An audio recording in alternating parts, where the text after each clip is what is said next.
என்னங்க ஒத்த கால நிக்கிறீங்க? ஓட்டு கேட்க வந்தோம். தமிழ் தமிழ் மேடைக்கு மேடை பேசிட்டு தமிழுக்கு என்னங்க செஞ்சீங்க? செயல தலைவரே, எங்க மோடி ஐயா திருக்குறளை 100 மொழியில மொழிபெயர்க்க சொல்லிருக்காரு. காசில தமிழ் சங்கம் நடத்தி இருக்கிறாரு. எந்த நாட்டுக்கு போனாலும் தமிழ் மொழியின் சிறப்பை பத்தி பேசுறாரு. தமிழ் மொழிக்கு ஆய்வு மையம் திறந்திருக்கிறாரு. சென்ட்ரல் கவர்மெண்ட் எக்ஸாம தமிழ் மொழியில கொண்டு வந்திருக்கிறாரு. நீங்க ஒத்த கால நின்னு கேட்டாலும் எங்க ஓட்டு மோடி ஐயாக்கு தான். அன்பு ஒரே நாடு நேயர்களுக்கு வணக்கம். நம்முடன் இன்று இணைந்திருப்பவர் அரசியல் சுடுசுடு நிகழ்ச்சிக்காக திரு வின்ஸ்டன் ராஜ் அவர்கள். வணக்கம் வின்ஸ்டன். வணக்கம் வின்ஸ்டன், கேட்பதற்கு நிறைய இருக்கு. ஒவ்வொரு நாளும் பத்திரிகையாளர் சந்திப்பா இருக்கட்டும், இல்லைன்னா களப்பணியாக இருக்கட்டும், இல்லைன்னா வாக்குறுதிகளாக இருக்கட்டும், இல்லைன்னா மக்களை சந்திக்கிறதாக இருக்கட்டும், இங்க எல்லாமே ஒரே ஒரு டார்கெட் தான். மோடி 2024 பிரதமரான்னு நினைக்கிறீங்களா? அவர் கண்டிப்பா பிரதமர் ஆறாரு, அதுல அன்டவுட்டா, அதுல எந்த டவுட்டுமே கிடையாது. ஆனா இங்க அது பேச்சு கிடையாது. அண்ணாமலை 2024 நாடாளுமன்ற தேர்தலில் கோவையை ஜெயிக்க கூடாது அப்படிங்கிற ஒரு பார்வை ரொம்ப ஹார்ஷா எல்லாரும் முன்வைக்கிறாங்க. இது ஏன் இவர் மேல மட்டும் இந்த மாதிரியான ஒரு தாக்குதல்? ஒட்டுமொத்த தமிழ்நாட்டோட அனைத்து கட்சிகளும் சரி, அதாவது என்டிஏ அலைஸ்ல இல்லாத எல்லா பார்ட்டியோட ஒரே கொள்கை என்னன்னா, அது மத்த 38 தொகுதிகள்ல அவங்களோட கான்சென்ட்ரேஷன் அந்த கேண்டிடேட் அவங்க பண்ணாலும் கேன்வாஸ் பண்ணாலுமே அந்த talk of the complete election in Tamil Nadu பாத்தீங்கன்னா கோயம்புத்தூர் தொகுதி மட்டும்தான். அதற்கு ஒரு காரணம் பாஜக மாநில தலைவர் அண்ணாமலை. இந்த ஒரு ரீசன் தான். அதுக்கு என்ன ரீசன் அப்படின்னு பாத்தீங்கன்னா, லாஸ்ட் 2 வருடமாகவே இந்த தமிழக அரசியல் களம் அந்த என்ன திராவிட அரசியல் அப்படின்ட்டு ஒரு மாயை கட்டமைத்த ஒரு பிம்பம் அந்த மீடியா அவங்க எல்லாரும் மூலமா. ஏன்னா நமக்கு இதை பத்தி பேசுறது ஒரு பெரிய ரிசர்ச் டாபிக் மாதிரி தீசிஸ்ன்னு சொல்லுங்களாமே, அப்படிப்பட்ட ஒரு டாபிக்.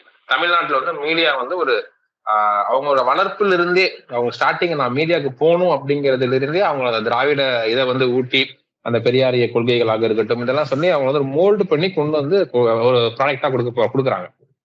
இது மாதிரி ஒவ்வொரு இதுவுமே சரி, அரசியலாக இருக்கட்டும், அரசியல் சார்ந்த அனைத்து துறைகளும் அவர்களோட கட்டுப்பாட்டில் இருக்கும் போது இந்த அண்ணாமலை அப்படிங்கிற ஒரு இளைஞர் வரார். நமக்கு தெரியும் 2019 வரை பாத்தீங்கன்னா மேபி கொஞ்சம் கர்நாடகால இருந்தவங்களுக்கு தெரியும், தமிழ்நாட்டை சேர்ந்த ஒருத்தர் தான் ஐபிஎஸ் இருக்காருன்னு தெரியும். அதை தாண்டி அதற்கு பிறகு தெரியாது.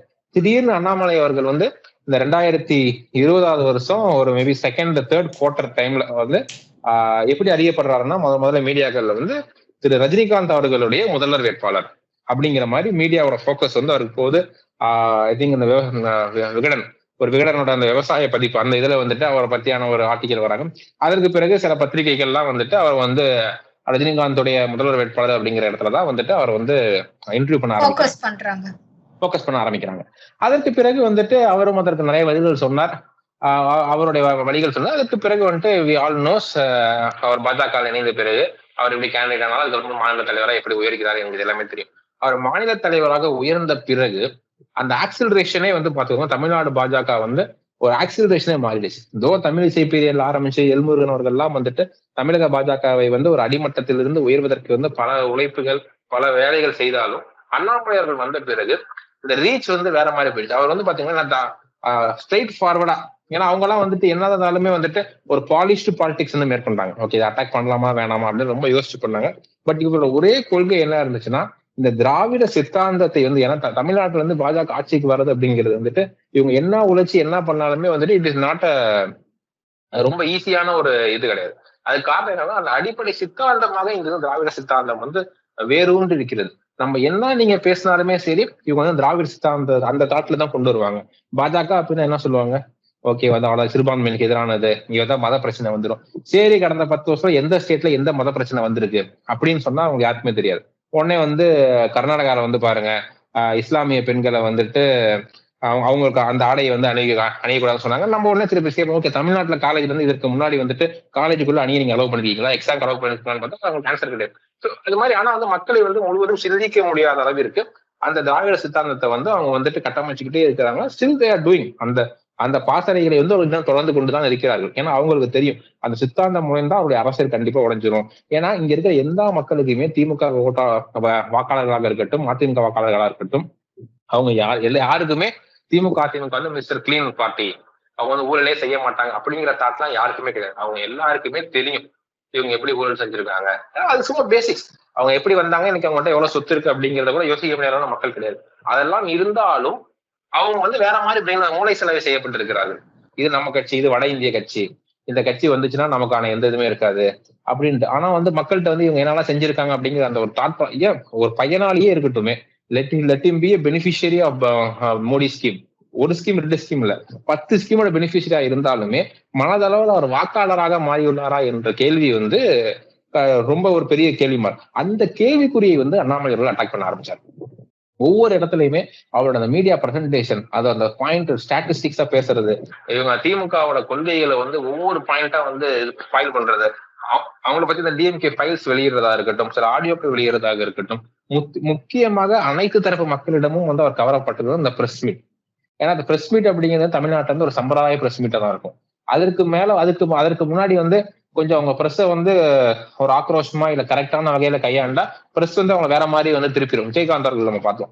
விஜயகாந்த் அவர்களை வந்து எப்படி வந்து ஒரு கேலி சித்திரமாக இன்னைக்கு வந்து தூக்கிட்டு சுத்துறாங்க. வந்து விஜயகாந்த் வந்து ஒரு புனித ஆத்மா அப்படிங்கிற மாதிரி வந்து அவர் வந்து சுமக்குறாங்க. ஆனால் அவர் இருந்த போது அவர் எந்த அளவு இழிவுபடுத்தினார்கள் இந்த மீடியா, இந்த மீம் கிரியேட்டர்கள் என்பது வந்து நம்ம அனைவருக்கும் தெரியும். அதற்கு பிறகு வந்துட்டு அதே மாதிரியான ஒரு இதை வந்துட்டு ரஜினிகாந்த் ட்ரை பண்ணாங்க. அவர் வந்து பாத்துக்கோங்க, அவர் வந்து சரியான முறையில கையாண்டார். எங்க அவங்களை வச்சிருக்கணும் அங்க வச்சிருந்தார். மேபி அவர் நேரடியான பாலிடிக்ஸ்க்கு வராததுனால அவர் வந்து சீசனபிளா வந்துட்டு டெய்லியுமே அவங்களை சந்திக்காதனால கரெக்டா கையாண்டு போயிட்டார். ஆனா அண்ணாமலை வந்து ஆல்மோஸ்ட் லைக் விஜயகாந்த் தினம் தினம் சந்திக்க வேண்டும் இருக்கும். தினம்ங்கிறத தாண்டி அவர் சென்னை ஏர்போர்ட்ல ஏறி கோயம்புத்தூர் ஏர்போர்ட்ல இறங்கினார்னா சென்னையில ஒரு பிரஸ் மீட் கொடுக்கணும், கோயம்புத்தூர் ஒரு பிரஸ் மீட் கொடுக்கணும். ஆனால் அந்த ரெட் ஹாட் சீட் இருக்கு பாத்தீங்கன்னா, அந்த மீடியா ஹேண்ட்லிங்க, அதை வந்து அவர் தனக்கு எதிராக வைக்கப்பட்ட அந்த பாலை வந்து தனக்கு ஆதரவாக மாற்றிக்கொண்டார். சோ பெரும்பான்மையான மக்கள் வந்து அவருக்கு பிடிக்குதோ பிடிக்கலையோ அந்த யூடியூப்ல வந்துட்டு அவரோட இன்டர்வியூ பார்க்க ஆரம்பிச்சாங்க. பார்க்க ஆரம்பிக்கும் போது அவர்களுக்குள்ள வந்து பல கேள்விகளை வந்து அண்ணாமலை அவர்கள் வந்து புகுத்தினார். சோ இதெல்லாம் கேட்டு இவங்க அந்த கட்டமைக்கப்பட்ட அந்த சித்தாந்தம் வந்து மக்கள் மனதில் கொஞ்சம் கொஞ்சமாக உடைக்கப்பட்டது. அவங்க வந்து ஓகே இவங்க பண்றது தப்பு தானே அப்படின்னு கேள்வி கேட்க வேண்டிய அந்த ஒரு வேள்வியை வந்து மக்கள் மனதில் வந்து திணிச்சு விட்டார். இதுதான் வந்து கடந்த 2 வருடமாக அண்ணாமலை அவர்கள் வந்து செய்த ஒரு மாபெரும் மாற்றம்.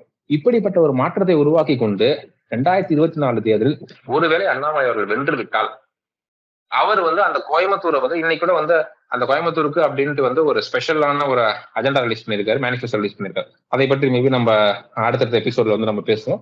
பட் அதை பாத்தீங்கன்னா வாக்குறுதிகள் ரிலீஸ் பண்ணிருக்காரு வென்ஸ்டன். அதுல வந்து கிட்டத்தட்ட வந்து பாத்தீங்கன்னா முதல் வாக்குறுதி என்ன சொல்லியிருக்காருன்னா, கோவைக்கு உட்பட்ட அந்த 6 தொகுதிகளிலுமே பாராளுமன்ற அலுவலகம் ஒண்ணு திறக்கப்பட்டு மக்களின் குறைகள் வந்து கேட்கப்படும் அப்படிங்கறத முதல்ல சொல்லியிருக்காரு. கோவையோட விமான நிலையங்கள் வந்து புதுப்பிக்கப்படும், சர்வதேச அளவில் தரத்தில் உயர்த்தப்படும் அப்படிங்கறத 2வதாக சொல்லியிருக்காரு. தொடர்ந்து வந்து கோவைக்கு IIM 2வது கொடுப்போம் அப்படிங்கறதையும் சொல்லியிருக்காரு. இந்தியன் இன்ஸ்டிடியூட் ஆஃப் மேனேஜ்மெண்ட் அது கொடுப்போம்னு சொல்லியிருக்காரு. சோ இந்த மாதிரி நிறைய வாக்குறுதிகள், பவர் டெக்ஸ் முறையில விசைத்தறி தொழிலாளர்களுக்கான பவர் டெக்ஸ் முறையில செயலாற்றப்படும், அந்த மாதிரியான விஷயங்கள் செயலாற்றப்படும் அப்படிங்கறதையும் சொல்லியிருக்காரு. வரிசையா நிறைய இலக்குகள் சொல்லியிருக்காரு. கிட்டத்தட்ட 100 வாக்குறுதிகளை 500 நாட்களில் கண்டிப்பாக நிறைவேற்றுவோம், கோவை வளர்ச்சி மட்டுமே எங்களது இலக்கு அப்படிங்கறதையும் இன்று பிரஸ் மீட்ல வந்து அவர் சொன்னதை பார்க்க முடிந்தது. நிச்சயமாக போலி வாக்குறுதிகள். நாங்க வந்து 75 ரூபாய்க்கு பெட்ரோலை கொண்டு வந்துருவோம். They don't know what is oil economics, they don't know what is crude oil, they don't know what is happening in the global economy. எதுவுமே தெரியாம இந்த வள சொல்றாங்க பாத்தீங்களா, அது மாதிரி போலி வாக்குறுதி கொடுக்காம எது பிராக்டிக்கலோ அதை பத்தி அவர் பேசியிருக்காரு. சோ என்ன நடக்கும் அப்படின்னா, அண்ணாமலை அவர்கள் வந்து ஏன் அவங்க வெல்லக்கூடாதுன்னு பாக்குறாங்கன்னா, ஒருவேளை அவர் வென்று இந்த 500 நாட்களை வந்து இந்த வாக்குறுதி கடந்து விட்டார் என்றால், எப்படி வந்து ஒட்டுமொத்த இந்தியாவுக்குமே 2014 தேர்தல் குஜராத் மாடல் எப்படி வந்து ஒரு புரோட்டோடைப்பா ஆகி குஜராத் மோடி அவர்களை வந்து ஒரு மிகப்பெரிய மோடி அலை வந்து அவரை பிரதமராக ஆக்கியதோ, அதே மாதிரி இன்று ஒரு கோயம்புத்தூர் மாடலை வந்து அண்ணாமலை எடுத்துக்கொண்டு ஒட்டுமொத்த தமிழ்நாட்டிற்கும் அதை காட்டி 2026 திராவிட கட்சிகளே இல்லாத ஒரு மாநிலத்தை உருவாக்கி விடுவாரோ என்ற அச்சம் 2 திராவிட கட்சிகளுக்கும் இருக்கிறது. சோ அண்ணாமலை எப்படியாவது தோக்கடிக்க வேண்டும் அப்படிங்கிற அவங்க அந்த ஒரு தாட் ப்ராசஸ் காரணம் 2 கட்சியுமே சரி வந்து அவங்களே சொல்லிக்கிறதா, நம்ம ஒண்ணு எதுவும் விமர்சனம் இல்லை, அவங்களே பங்காளி கட்சின்னு ஈஸியா சொல்லிக்கிறாங்க. அதான் உண்மை. அவங்களோட தாட் என்னன்னா, அதிமுக தோக்கத்தை பத்தி அவங்க கவலையே கிடையாது, அதிமுக ஜெயிக்கணும். அதிமுக தோக்கத்தை பத்தி அவங்க கவலையில திமுக ஜெயிக்கணும். என்ன ரீசன்னா, நாளைக்கு கண்டிப்பா அவங்க திருப்பி ஜெயிச்சிடலாம். ஏன்னா இவங்க ஜெயிச்சு என்ன பண்ண போறாங்க, 5 வருஷம் ஒண்ணும் பண்ண மாட்டாங்க, மக்களுக்கு இவங்க மேல விருப்பம் வந்துடும். அப்ப அடுத்த 5 வருஷம் அவங்களுக்கு ஓட்டு போட போறாங்க, அவங்க 5 வருஷம் ஒண்ணும் பண்ண மாட்டாங்க, மக்களுக்கு வெறுப்பு வந்துடும். அப்ப அடுத்த 5 வருஷம் இவங்க வந்துருவாங்க. இதே மாதிரியான சைக்கிளை ரிப்பீட் பண்ணிக்கிட்டே இருக்கலாம் அப்படிங்கிறது அவங்க கனவு. ஆனா அண்ணாமலை அங்கு வந்தால் அந்த கனவு தகர்க்கப்படும். அவங்களோட அந்த சைக்கிள் ப்ராசஸ் வந்து அப்படியே ஸ்டாப் செய்யப்படும்.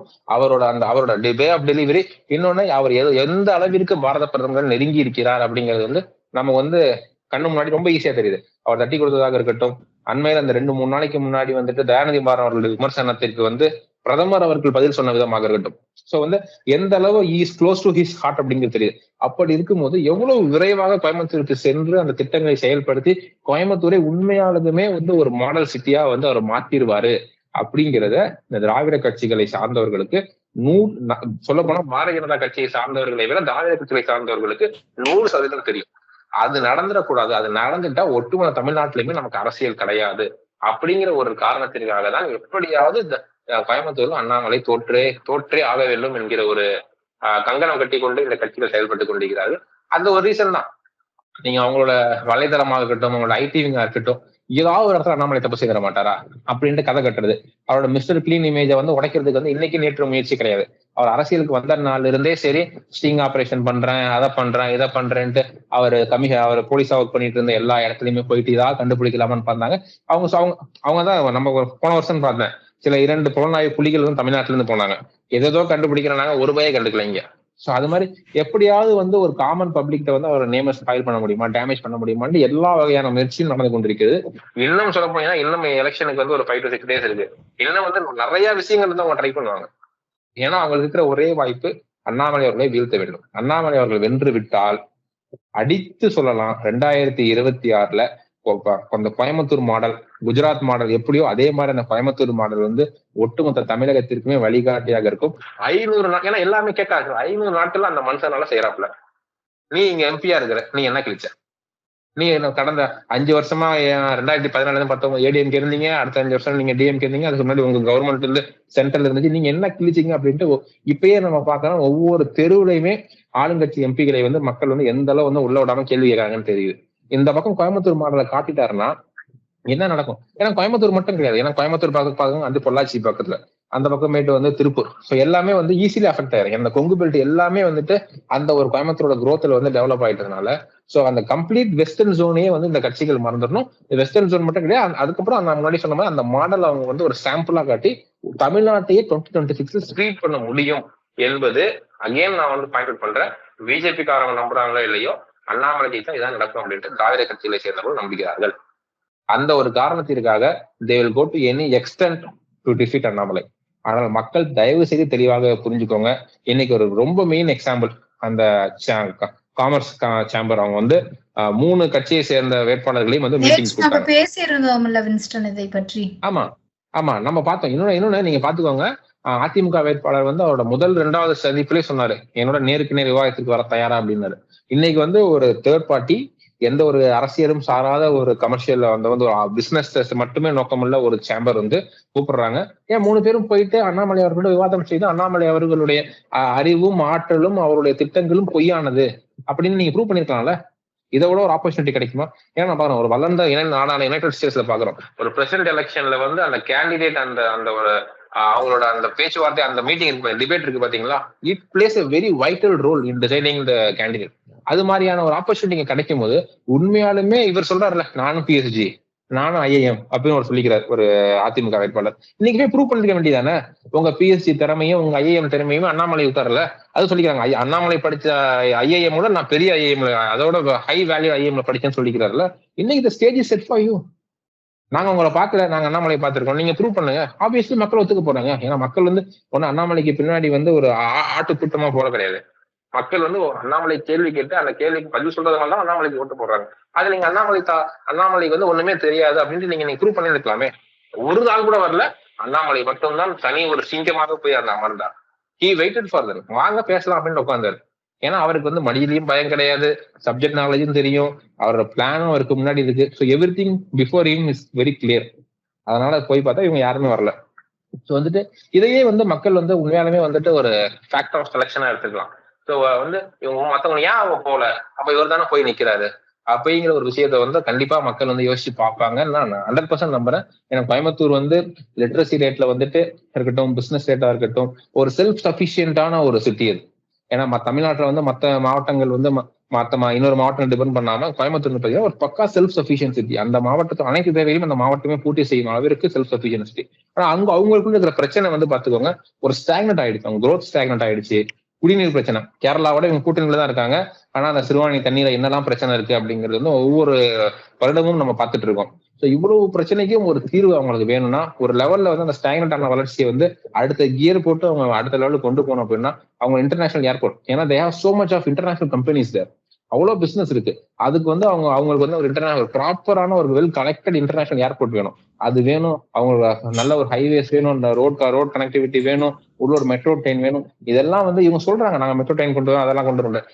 இவங்க என்ன பண்ணுவாங்கன்னு சொல்லுவாங்க, அடுத்த எலெக்ஷன் 2023 ஒரு வேளை சொல்றேன், யாரோ ஜெயிச்சுட்டு போயிட்டு அடுத்த பிரச்சாரம் என்ன சொல்லுவாங்க, நாங்கள் கடிதம் எழுதினோம், அந்த கடிதத்தை மத்திய பாஜக அரசு கண்டுக்காமல் வஞ்சித்து விட்டது, அதனால் மீண்டும் எங்களுக்கே ஓட்டு போடுங்கள், மீண்டும் ஒரு புதிய A4 சீட் வாங்கி கருப்பு பேனாவில் எழுதினோம், இந்த முறை பச்சை பேனாவில் நாங்கள் லெட்டர் எழுதுகிறோம் அப்படின்ட்டு சொல்லுவாங்களே தவிர அதை தாண்டி வேற எதுவும் நடக்காது.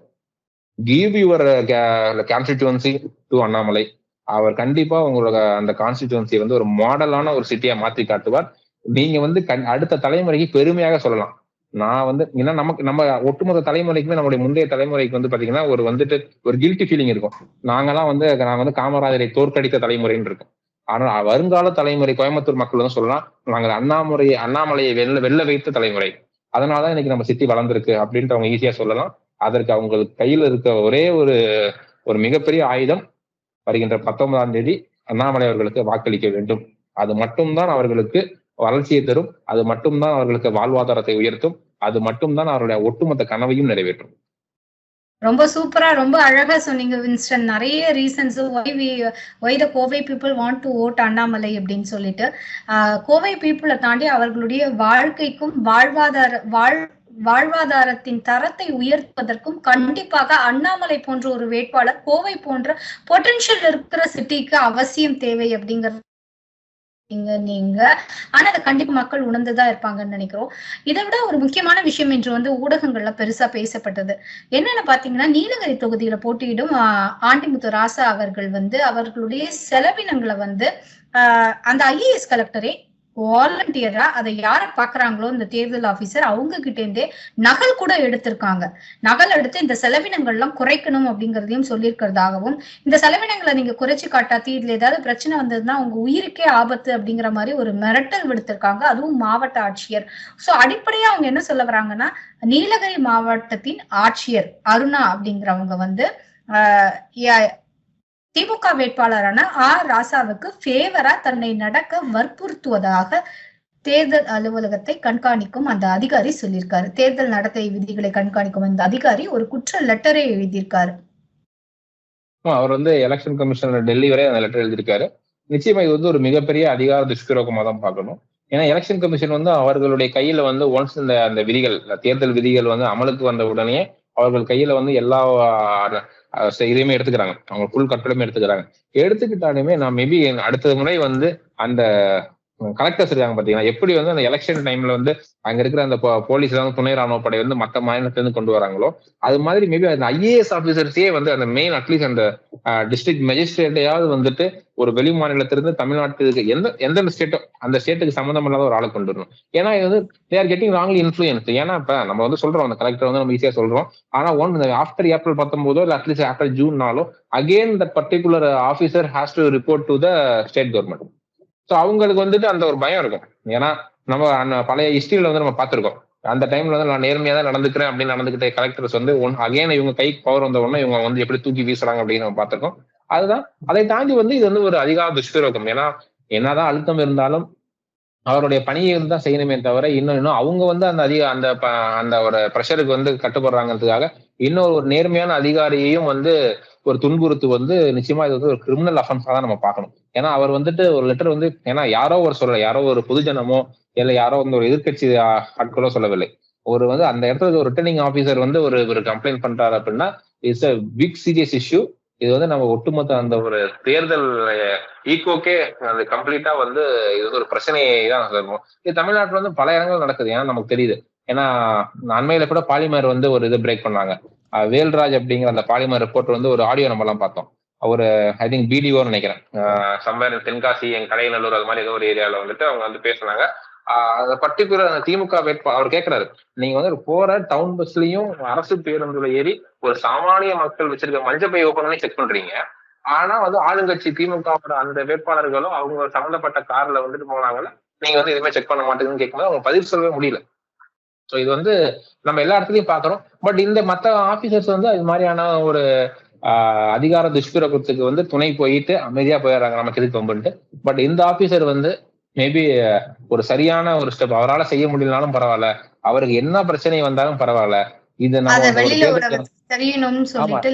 உலகத்துக்கு தெரியணும், ஒரு தேர்தல் ஜனநாயகத்தை வந்து இது பண்ணணும் அப்படின்ட்டு நிச்சயமாக அவருக்கும் அவருக்கான குடும்பத்திற்குமான ஒட்டுமொத்த பாதுகாப்பையும் முதல்வர் வந்துட்டு உறுதி செய்யணும். ஏன்னா ஆல்ரெடி அவர் வந்து ஒரு மிரட்டல் தான் சொல்லியிருக்காங்க, அதை பண்ணணும். பிளஸ் வந்துட்டு ஆஃப்டர் எலெக்ஷனும் வந்துட்டு அவருக்கு வந்து எந்த ஒரு சஸ்பென்ஷனோ ஒரு ஏன்னா இவங்க இப்ப நம்ம இவங்களுக்கு தெரியும் எப்படிலாம் ஈகோ சிஸ்டம் நடக்கும். நாளைக்கு வந்து அவர் வீட்டுல திடீர்னு பணம் கட்டி எடுத்து நீ லஞ்சம் வாங்கின இதெல்லாமே நம்ம வந்து நம்ம ஏரியாவில் வந்து நம்ம பார்க்கறது. அது மாதிரி எதுவுமே இல்லாம அவரை வந்து முதல்ல காக்க வேண்டியது இருக்கு. பிளஸ் அவர் கொடுக்குற கம்ப்ளைண்ட்டையும் வந்து ரொம்ப சீரியஸா எடுத்துக்கிட்டு உடனடியாக ஆக்ஷன் செய்யணும். மேபி எலெக்ஷன் கமிஷன் வந்து அவங்க கையில தான் இருக்கு. நாளைக்கே அந்த கலெக்டர் வந்து அதை அவங்க விசாரிக்கணும், விசாரிச்சு அது உண்மையில் நிரூபிக்கப்பட்ட பிறகு. நீங்க ரொம்ப தீவிரமா பேசிட்டு இருக்கும்போது குறுக்கிடுறேன்னு நினைக்க கூடாது. எனக்கு இந்த இடத்துல நீங்க பேசிட்டே இருக்கும்போது ஒன்று தோன்றியது.